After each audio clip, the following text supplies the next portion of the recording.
En octobre 2021, le ministère de la Famille lançait le Grand Chantier pour les familles, un plan d'action qui a pour objectif d'assurer une place à tous les enfants en réponse aux besoins de la population québécoise d'ici 2024-2025.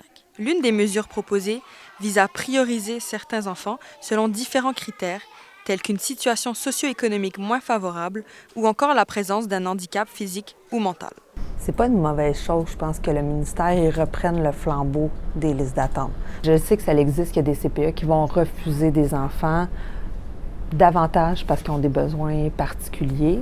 Puis les familles vulnérables sont sous-représentées en CPE. Puis si on se ramène à la base, quand les CPE ont été créés, c'était d'abord pour les enfants défavorisés, qui avaient un environnement qui était moins riche, qui était moins stimulé. Donc, c'est vraiment à eux que reviendrait la place. La nouvelle est bien accueillie dans le domaine de la petite enfance.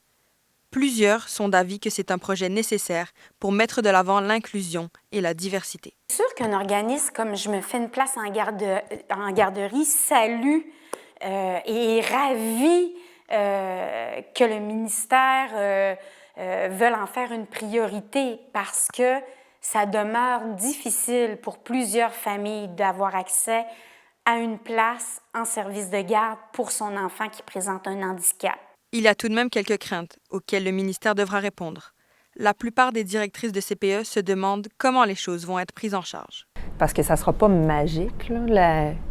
Il va falloir qu'ils trouvent un moyen d'attirer les personnes issues de milieux défavorisés qui viennent davantage à CPE. Dans toutes les études qu'ils ont faites, c'est prouvé que ce n'est pas eux qui sont représentés dans les CPE. Donc, comment ils vont faire pour aller les chercher? Ça, je ne sais pas, j'en ai pas entendu parler. La première chose qu'un parent a besoin de sentir, c'est que son enfant y est accueilli.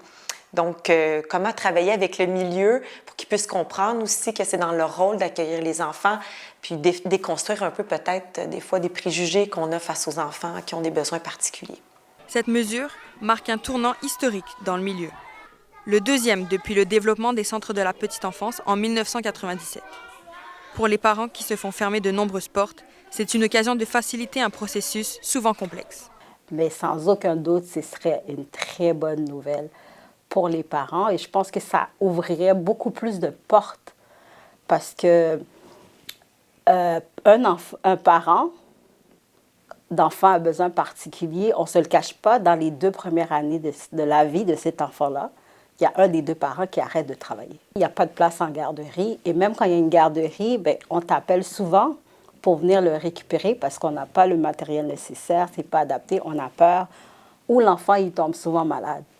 C'est ça la triste réalité, mais je pense que c'est une nouvelle qui peut faire du bien aux enfants à besoins particuliers parce qu'ils en ont grandement besoin.